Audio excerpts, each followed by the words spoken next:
Hello friend, welcome to friendship preparation YouTube channel. इस channel पर मैं कृष्णा आपके लिए लेके आता हूं एजुकेशनल वीडियो। इस वीडियो में मैं डिस्कस करने वाला हूं क्लास 10th का मैथ्स का क्वेश्चन पेपर, जो कि आपके टर्म टू एग्जाम में आने वाला है। डिटेल में जान लेते हैं किस टाइप का क्वेश्चन पेपर आपके लिए फ्रेम किया जाता है, कितने क्वेश्चन होते हैं, कितने सेक्शन में से डिवाइड किया जाता है। मैं स्क्रीन पर आपको एक क्वेश्चन पेपर भी डिस्प्ले करूंगा और उसके सारे क्वेश्चन को एक्सप्लेन भी करूंगा, ताकि आप एग्जाम से पहले इसकी प्रैक्टिस कर लें और एग्जाम में जो भी क्वेश्चन पेपर आपके सामने है उसके क्वेश्चन आप सॉल्व कर सके, आपकी प्रिपरेशन अच्छी हो सके। तो सबसे पहले आपको ये पता होना चाहिए, आपका ये जो टर्म टू एग्जाम होगा इसके अंदर 3 सेक्शन के अंदर क्वेश्चन को डाले जाएंगे, जिसमें सेक्शन ए, सेक्शन बी और सेक्शन सी आएगा। सेक्शन ए के अंदर जितने भी क्वेश्चन होते हैं वो आपके 2 मार्क्स के होने वाले हैं। सेक्शन बी के अंदर जितने भी क्वेश्चन होंगे वो 3 मार्क्स के होंगे। और अगर बात करें सेक्शन सी की, तो इसके अंदर जितने भी क्वेश्चन होंगे वो 4 मार्क्स के होने वाले हैं। इस तरह से टोटल मार्क्स की बात करें तो 40 मार्क्स का ये एग्जाम होने वाला है। अब डिटेल में 1 बाय 1 हर एक क्वेश्चन को मैं डिस्कस कर रहा हूं। तो सबसे पहले मैं सेक्शन ए वाले क्वेश्चन डिस्कस करूंगा, जिसके अंदर सारे क्वेश्चन जो होंगे वो 2 मार्क्स के होने वाले हैं। तो आप ये स्क्रीन पर देख सकते हो, आपके सामने ये क्वेश्चन नंबर 1 है और इस क्वेश्चन नंबर 1 के अंदर आपके पास एक इंटरनल चॉइस भी है। इंटरनल चॉइस का मतलब ये होता है, या तो आप ऊपर वाला क्वेश्चन कर लीजिए या फिर आप नीचे वाला क्वेश्चन कर लीजिए। आपके पास चॉइस है, दोनों क्वेश्चन नहीं करना है, कोई भी एक क्वेश्चन आपको करना है। जैसे मैं ऊपर वाले क्वेश्चन यानी इसका ए पार्ट पहले डिस्कस करता हूं। Find the roots of the quadratic equation x square minus 3x minus 10 is equal to 0। यानी यहाँ पे एक क्वाड्रेटिक इक्वेशन आपको गिवन है और इस क्वाड्रेटिक इक्वेशन की जो आपको रूट्स है ये फाइंड आउट करना है। आप चाहे तो फैक्टराइज करके इसे फाइंड आउट कर सकते हैं, या फिर डायरेक्ट फार्मूला निकाल के भी आप यूज करके इसके रूट्स आप कैलकुलेट कर सकते हैं, उसे निकाल सकते हैं। तो 2 मार्क्स का क्वेश्चन है, आप दोनों में से कोई भी मेथड यूज करके कर सकते हैं। इसके बाद नीचे जो क्वेश्चन है इसमें आपसे बोला जा रहा है, find the nature of the roots of quadratic equation if the real roots exist, then find them x square minus 4 root 3x plus 4 is equal to 0। यानी इस क्वाड्रेटिक इक्वेशन के अंदर सबसे पहले आपको ये चेक करना है इसके रूट रियल होंगे या फिर नहीं होंगे। यानी सबसे पहले आप d की वैल्यू फाइंड आउट कर लीजिए और d की वैल्यू के अकॉर्डिंग डिसाइड कर लीजिए कि किस टाइप के इसके रूट होंगे। अगर इसके रूट रियल होते हैं, यानी कि रियल नंबर वाले रूट्स इसके होते हैं, तब इसको आपको कैलकुलेट करना है और कैलकुलेट करके आपको अपना आंसर बता देना है। यानी कि जो भी रूट होंगे अल्फा और बीटा के टर्म्स में आप कैलकुलेट कर लीजिए, फार्मूला अप्लाई करके, और अपना आंसर निकाल लीजिए। उसके बाद नेक्स्ट है आपके लिए क्वेश्चन नंबर सेकंड क्वेश्चन को भी एक बार डिस्कस करते हैं। पहले मैं रीड कर लेता हूं। Which of the following is an AP. यानी आपके पास ये जो नंबर्स गिवन है आपको ये आइडेंटिफाई करना है कि इनमें से कौन कौन ऐसे हैं जो कि एपी यानी अर्थमेटिक प्रोग्रेशन के अंदर आते हैं। If they form an AP, find common difference D and right 2 more terms. सबसे पहले आपको ये आइडेंटिफाई करना है क्या ये एपी के अंदर है या नहीं है। अगर है तो फिर आप क्या करोगे, डी की वैल्यू फाइंड आउट करोगे, डी यानी कि कॉमन डिफरेंस की वैल्यू, और उसके बाद इसके नेक्स्ट 2 टर्म्स भी आपको कैलकुलेट करने हैं। तो पहले आप डी निकाल लीजिए, डी निकालने के बाद आप इसके नेक्स्ट टर्म भी कैलकुलेट कर सकते हैं। तो यही आपका क्वेश्चन है। अब क्वेश्चन नंबर 2 के बाद नेक्स्ट है आपके लिए क्वेश्चन नंबर 3, और इस थर्ड क्वेश्चन के अंदर भी आपके पास इंटरनल चॉइस है। यानी या तो आप ए पार्ट कर लीजिए या फिर आप बी पार्ट कर सकते हैं, आपके पास चॉइस है, बट मैं दोनों क्वेश्चन आपको एक्सप्लेन कर देता हूं। तो सबसे पहले हम लोग ऐसा करते हैं, जो उसका फर्स्ट पार्ट है यानी ए पार्ट को मैं डिस्कस करता हूं, उसके बाद मैं इसका बी पार्ट यानी सेकंड पार्ट में डिस्कस करूंगा। तो इस क्वेश्चन में आपसे बोला जा रहा है, if tangent P A and P B from a point P to a circle with radius with the center O are inclined to each other at angle of 80 degree, then find angle POA। यानी एक circle है और इस circle का जो centre point है वो आपको A दे दिया गया है। उसके बाद एक P पॉइंट है जो कि इसके बाहर है, और यहां से 2 टेंजेंट लाइन, यानी एक टेंजेंट लाइन कुछ इस टाइप से और दूसरा टेंजेंट लाइन कुछ इस टाइप से क्रॉस कर रहा है।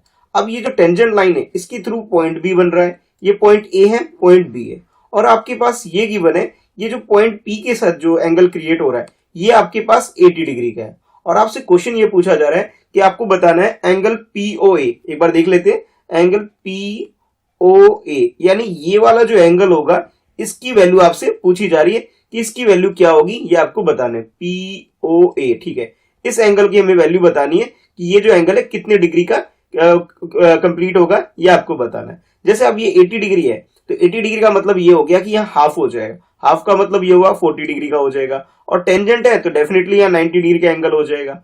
तो जो रिमेनिंग बच गया, अब यहाँ पे आप sum of all angle of a triangle की प्रॉपर्टी लगा करके यहाँ से फाइंड आउट कर सकते हो इस वाले एंगल को, यानी एंगल पीओए को निकालना अब आपके लिए यहाँ पे इजी हो गया है। उसके बाद नेक्स्ट है इसका सेकंड पार्ट यानी बी पार्ट। इसमें आपसे बोला जा रहा है the length of a tangent from a point A at a distance 5 centimetre from A centre of the circle is 4 centimetre. Find the radius of the circle. एक circle है और इस सर्कल के अंदर एक सेंटर है जिसका नाम आपको यहाँ गिवन है कि आप मान लेते हैं यहाँ पे इसका जो सेंटर, इसे मैंने ओ मान लिया। अब यहाँ पे जो टेंजेंट लाइन है, सपोज कुछ इस टाइप से एक लाइन है, इस लाइन की आपको लेंथ गिवन है दैट इज 5 सेंटीमीटर, ठीक है। और जिसका पॉइंट जो होगा कि आप ये मान लेते हैं कि ये पी पॉइंट है और ये ए पॉइंट है, ये मैंने अज्यूम कर लिया। और उसके बाद यहाँ पे ये भी गिवन है कि सेंटर से जो इसकी लेंथ है ये आपको 4 सेंटीमीटर गिवन है, यानी इस वाले इसकी 4 सेंटीमीटर है। अब आपसे क्वेश्चन ये पूछा जा रहा है find the radius of the circle. इस सर्कल का रेडियस क्या होगा ये आपको फाइंड आउट करना है, यानी इस पॉइंट से इस पॉइंट तक का जो डिस्टेंस होगा, इसकी लेंथ, ये आपको फाइंड आउट करना है। इस क्वेश्चन में ये बोला जा रहा है।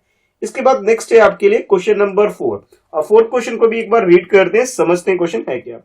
Metallic sphere of radii 6 centimetre, 8 centimetre and 10 centimetre respectively are melted to form a single solid spare.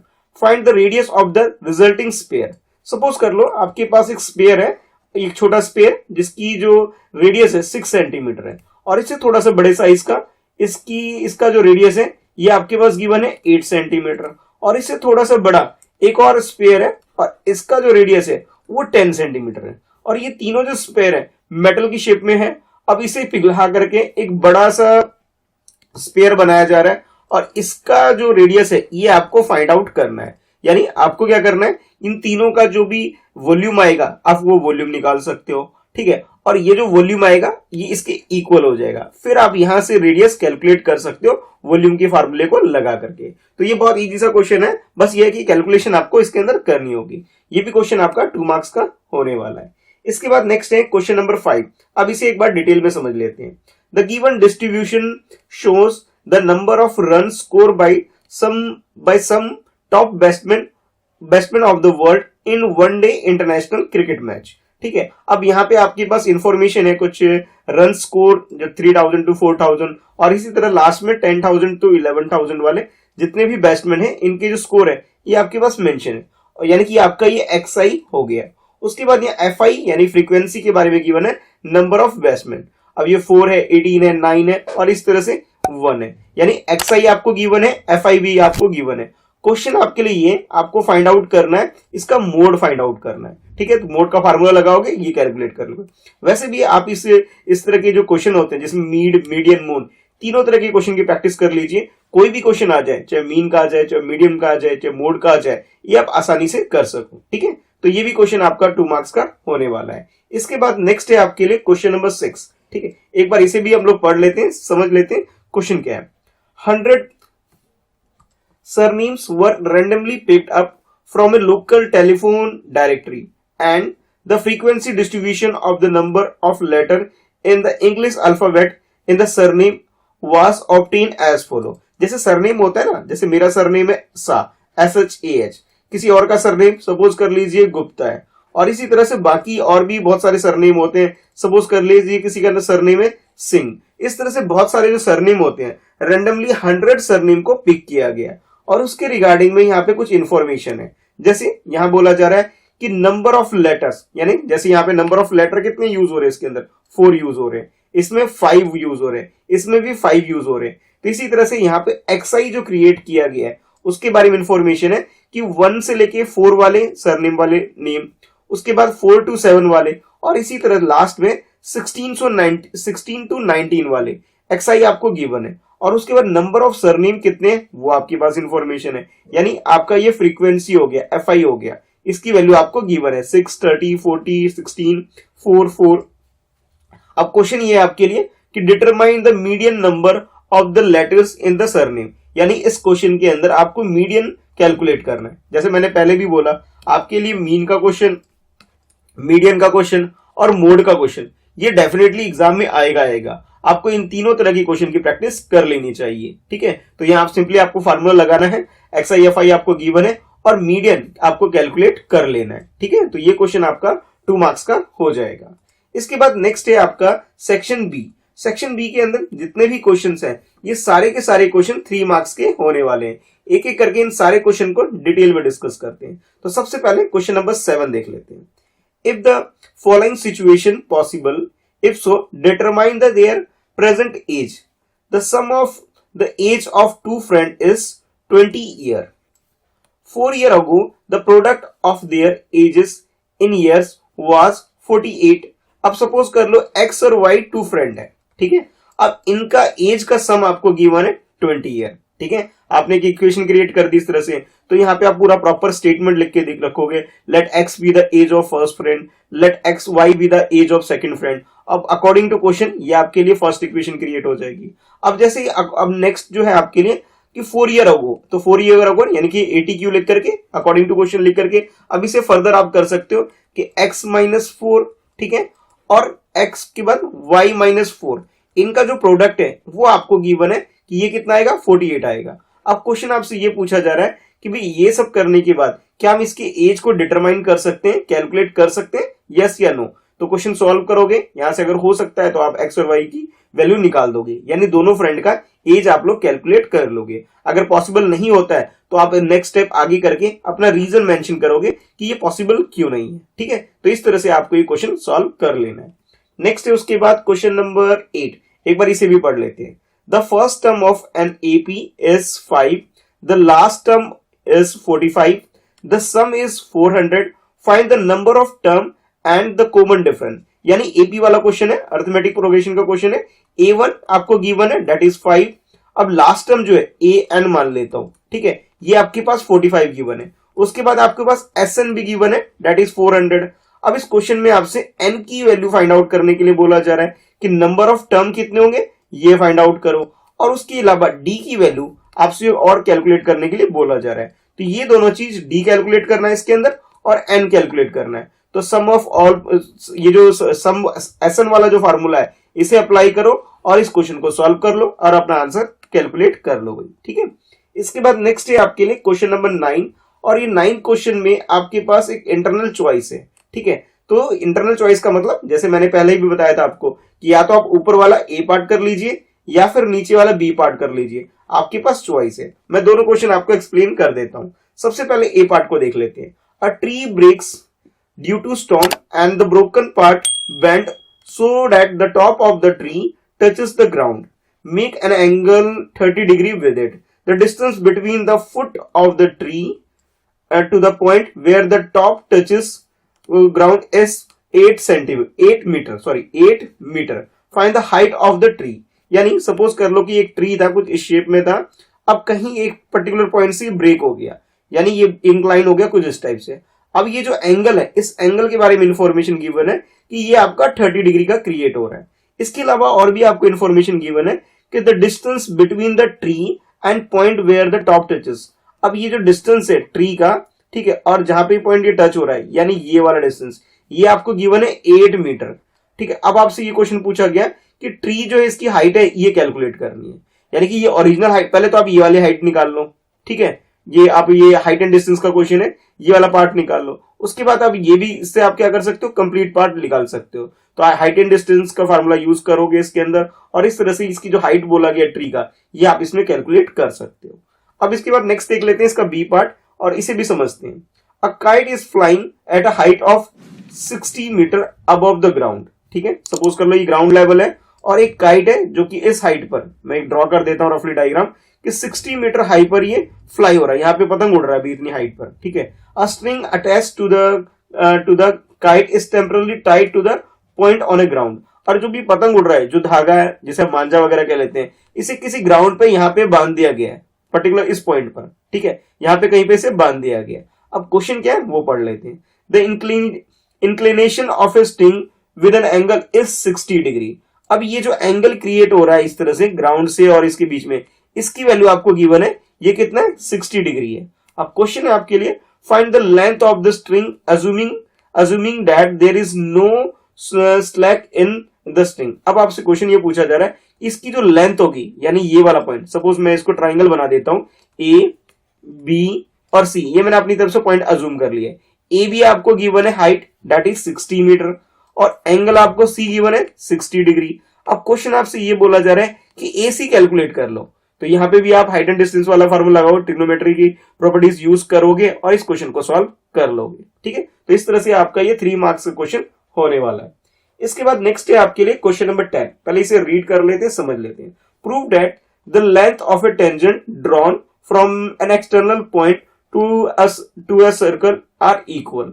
अब ये जो एक तरह से थ्योरम को प्रूफ करने वाला क्वेश्चन है, तो डायरेक्टली स्टेटमेंट आपको गिवन है थ्योरम की, जिसे आप प्रूफ करेंगे। और ये इस तरह के जो थ्योरम्स है आपकी एनसीईआरटी बुक में ही गिवन है, वहीं से क्वेश्चन पिक किए जाते हैं। तो एनसीईआरटी बुक के अंदर जितने भी थ्योरम है उन सब की प्रैक्टिस आपको कर लेनी है। कोई भी स्टेटमेंट देकर के क्वेश्चन पूछ ले तो आप आपके पास सोल्यूशन होना चाहिए, आपको ये सब आनी चाहिए करनी। ठीक है, तो मैं तो कहूंगा सारे ही थ्योरम्स सर्कल बेस्ड जितने भी हैं सबकी आप प्रैक्टिस कर लीजिए, ताकि क्वेश्चन कहीं से भी आए आप उसे सॉल्व कर सको। इसके बाद नेक्स्ट है आपके लिए क्वेश्चन नंबर 11, और ये 11 क्वेश्चन जो है ये पार्ट सी के अंदर है। जैसे मैंने पहले ही आपको बताया था कि पार्ट सी के अंदर जितने भी क्वेश्चन होंगे वो आपके 4 मार्क्स के होने वाले हैं। तो यहां भी आपको इंटरनल चॉइस गिवन है ए और बी, और आपको इनमें से कोई एक करना है। तो ध्यान रहे, जब भी क्वेश्चन में और मिल जाए आपको, it means you have to solve any of these options. या तो आप ऊपर वाला ए पार्ट कर लीजिए या बी पार्ट कर लीजिए। तो पहले हम लोग डिस्कस करेंगे इसके ए पार्ट को। Draw a line segment of length 7.6 centimetre and divide it in the ratio of 5:8।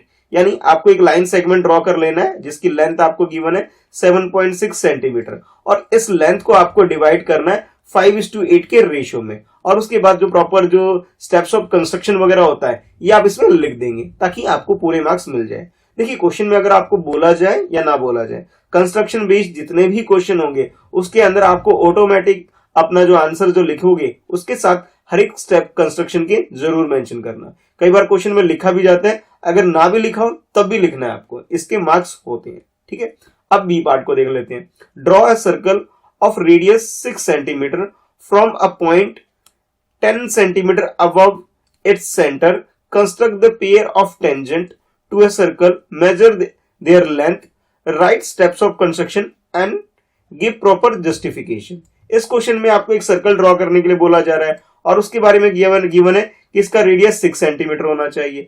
अब फिर आपसे ये भी बोला जा रहा है एक पॉइंट आपको ड्रॉ करना है that is 10 centimetre away from the centre. Centre से कहीं पे भी एक डिस्टेंस ले लो और ये होना चाहिए 10 सेंटीमीटर बाहर, और उसके बाद आपको ये टेंजेंट लाइन ड्रॉ वगैरह करना है और इसे पूरा कंप्लीट करना है। और इसमें भी आपसे बोला जा रहा है कि आप स्टेप ऑफ कंस्ट्रक्शन जरूर लिखेंगे और जो भी चीज आप करेंगे उसे जस्टिफाई करना है। यानी आपको स्टेप्स ऑफ कंस्ट्रक्शन में सारी बातें आप लिखते जाएंगे, पॉइंट्स वगैरह जो भी आप अज्यूम करते जाएंगे उन सारी बातों को मेंशन करते जाएंगे। जब आप ये पूरा प्रोसेस फॉलो करोगे तब जाकर के आपको 4 मार्क्स मिल जाएंगे। तो ध्यान रहे, जब भी आपकी इस टाइप का क्वेश्चन आ जाए कंस्ट्रक्शन वाला, तो उसमें इस बात का आपको ध्यान रखना है कि स्टेप्स ऑफ कंस्ट्रक्शन लिखना ही लिखना है। ठीक है, अब क्वेश्चन नंबर 11 के बाद नेक्स्ट है आपके लिए क्वेश्चन नंबर 12। एक बार रीड करते हैं, समझते हैं। A survey was conducted by a group of student as a part of their environment awareness program, in which they collected the following data regarding the number of the plants in 20 houses in a locality. Find the mean number of the plant per house. अब यहाँ पे एक सर्वे वगैरह conduct किया गया है जिसमें ये है कि जो स्टूडेंट जहां रहते हैं तो उनके 20 हाउस जो आपकी घर लोकेलिटी के अंदर है उसमें नंबर ऑफ ट्री कितने, इसका डाटा कलेक्ट किया गया है। तो यहाँ पे नंबर ऑफ प्लांट जो हो जाएगा ये आपके लिए एक्सआई हो जाएगा। तो एक्सआई की आपके पास जो वैल्यू है वो 0 to 2, 2 to 4, 4 to 6, 6 to 8, 8 to 10, 10 to 12 और फाइनली 12 to 14 है। ठीक है, एक्सआई गिवन है।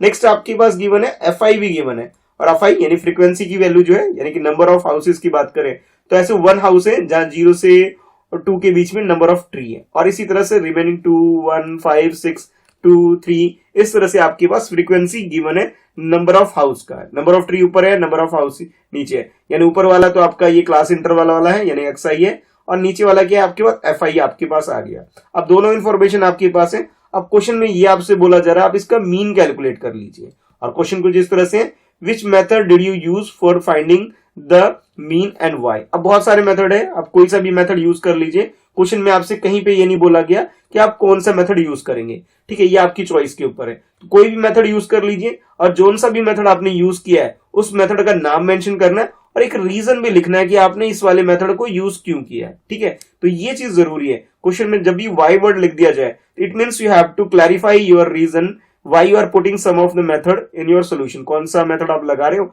इसके पीछे आप कारण जरूर लिखना, ठीक है। तो ये आपका क्वेश्चन नंबर 12 जो है ये 4 मार्क्स का आपका हो जाएगा। उसके बाद नेक्स्ट है आपके 2 मोर क्वेश्चंस और ये दोनों जो क्वेश्चन होंगे केस स्टडी बेस्ड होंगे। तो सबसे पहले फर्स्ट केस स्टडी यानी क्वेश्चन नंबर 13 को एक बार देख लेते हैं, ठीक है, इसे पढ़ते हैं समझ लेते हैं। तो यहाँ पे एक डायग्राम आपको गिवन है, ये पॉइंट ए है, ये पॉइंट एक मिनट, ये पॉइंट आपके पास ए हो जाएगा, ठीक है। उसके बाद ये पॉइंट बी हो जाएगा।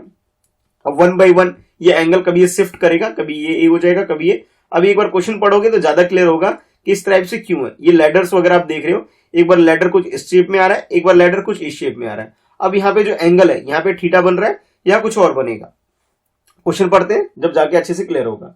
अ person is white washing a wall with the help of a ladder which is kept as shown in the following figure. यानी कि एक वर्कर है और वो क्या कर रहा है, व्हाइट वॉश कर रहा है। तो जो उसका लैडर है यानी उसका जो जीना है, सीढ़ी है, तो जब उसे नीचे करना होता है, नीचे का ये सपोज कर लो ये वॉल है, ठीक है, ये लाइन जो है ये वॉल है, तो जब उसे नीचे करना होता है अपनी जो सीढ़ी है, लैडर है, उसे इस तरह से इंक्लाइन कर लेता है। यानी उसकी जो एंगल जो क्रिएट होता है ग्राउंड से और इसके बीच में पहले लेस क्रिएट होता है, अजूम कर लो 20 30 कुछ इस तरह से, और फिर बाद में जब उसे ऊपर हाइट में करना होता है तो इसका एंगल क्या करता है, वो इंक्रीज कर देता है। सपोज कर लो ये 20 है तो यहाँ 40 हो जाता है, सपोज कर लो यहाँ 30 है तो ये क्या हो जाता है 60 हो जाता है। यानी कि नीचे करना है तो एंगल कम हो जाता है, ऊपर करना है तो एंगल ज्यादा होता है। देखो ये मैंने समझाने के लिए यूज किया एंगल को, ठीक है। अब इसकी वैल्यू क्या है ये क्वेश्चन पूरा पढ़ेंगे वहां पता होगा, ठीक है। तो अब ये 60 40 अजूम मत करके चलना, ये सिर्फ समझाने के लिए यूज किया मैंने।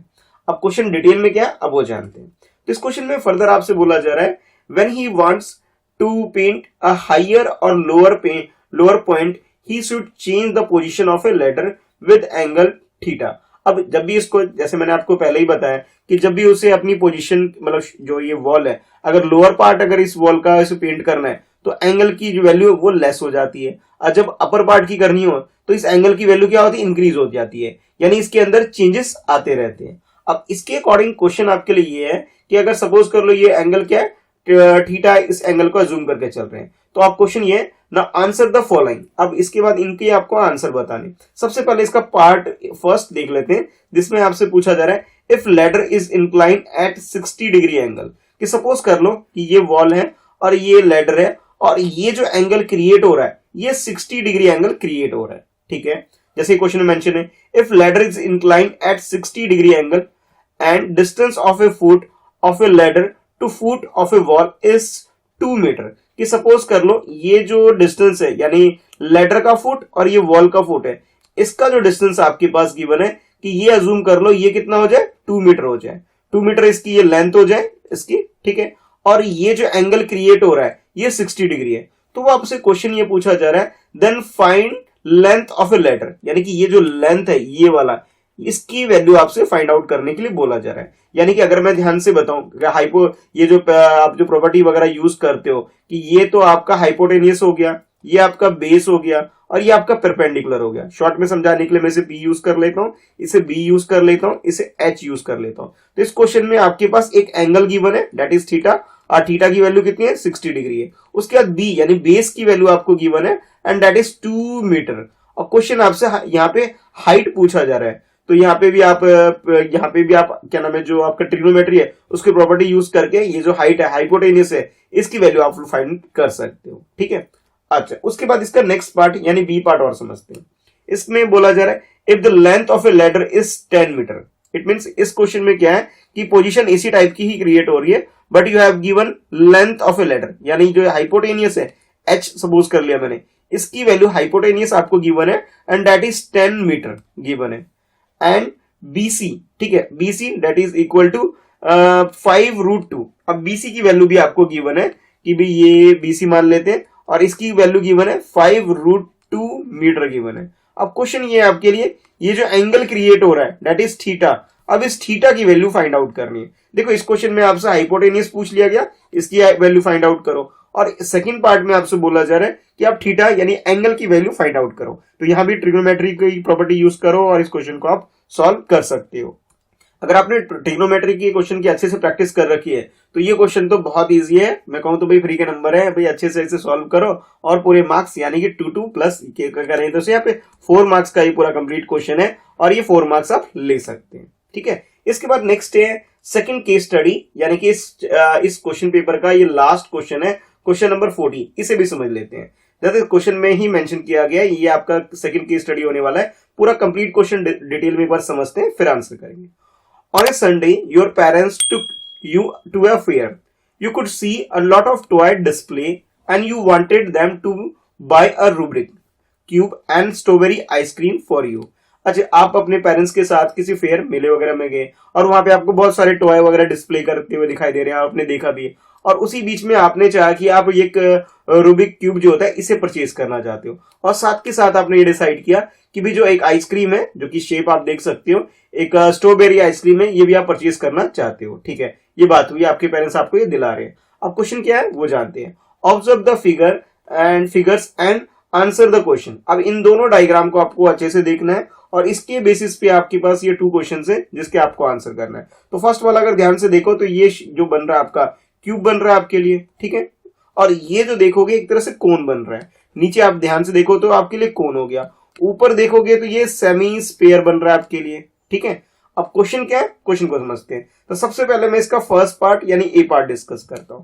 Find the volume of cubics if edge is 7 centimetre, find the length of the diagonal also. अब ये जो है इसकी जो ये लेंथ है यानी कि ये जो वैल्यू है ये आपको गिवन है और इसकी लेंथ कितनी है 7 सेंटीमीटर। ये लेंथ कितनी है 7 सेंटीमीटर। अब क्वेश्चन में आपसे ये बोला गया पहले तो आप इसका वॉल्यूम कैलकुलेट कर लो। ठीक है, तो वॉल्यूम का फार्मूला लगाओगे वॉल्यूम निकाल सकते हो, और वॉल्यूम निकालने के बाद एक और चीज इसका डायगोनल और कैलकुलेट करने के लिए बोला जा रहा है। तो सपोज कर लो ये जो लाइन अगर हम इस तरह ड्रॉ करो, देखो इस वाले में ज्यादा क्लियर होगा, मैं इस तरह से लाइन ड्रॉ कर लेता हूं। ये आपके पास 7 सेंटीमीटर है इसकी हाइट, और इसका जो बेस है ये भी आपके पास 7 सेंटीमीटर है। तो ये जो इसका जो डायगोनल बन के आ रहा है, अगर मैं इसका नाम रख लूं कुछ भी, ए, ये बी और ये सी रख लूं, तो ये जो ए सी है, ए बी गिवन है, बी सी गिवन है, आपसे ए सी कैलकुलेट करने के लिए बोला जा रहा है, और यही आपका क्या होगा डायगोनल होगा। तो इस तरह से आप इस क्वेश्चन को सॉल्व कर सकते हो इसके ए पार्ट को। अब बात करते हैं इसके बी पार्ट को। तो बी पार्ट में आपसे क्वेश्चन है find the curve surface area of hemisphere, that is hemisphere की बात कर रहे हैं इस आइसक्रीम के अंदर।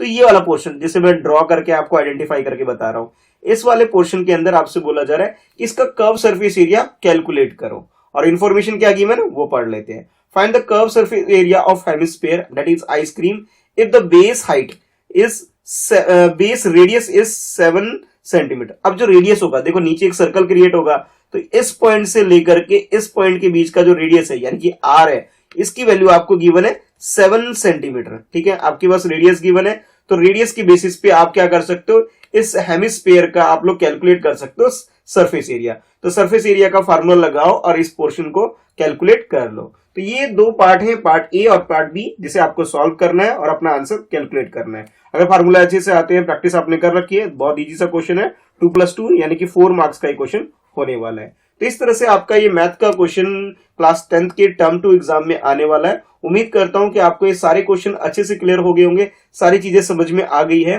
फिर भी कोई डाउट आपको रह जाता है, कोई पॉइंट आपको नहीं क्लियर हुआ, तो आप नीचे कमेंट में लिख करके मुझसे पूछ सकते हैं। इसके अलावा आप लोग मुझे इंस्टाग्राम पे फॉलो कर लो, @Mr. Krishna Saha मेरी इंस्टाग्राम की मेरी आईडी है, जहां पर्सनली मैसेज करके अपने डाउट्स वगैरह मुझसे पूछ सकते हो। वीडियो को लाइक करना ताकि मुझे पता लगे कि वीडियो आपको पसंद आ रही है, समझ में आ रहा है। ठीक है, और अपने दोस्तों में से शेयर जरूर करना। चैनल फ्रेंडशिप प्रिपरेशन को सब्सक्राइब कर लो, बेल आइकन और प्रेस करो ताकि हर लेटेस्ट वीडियो की नोटिफिकेशन आपको रिसीव हो सके। तो thanks for watching, bye bye.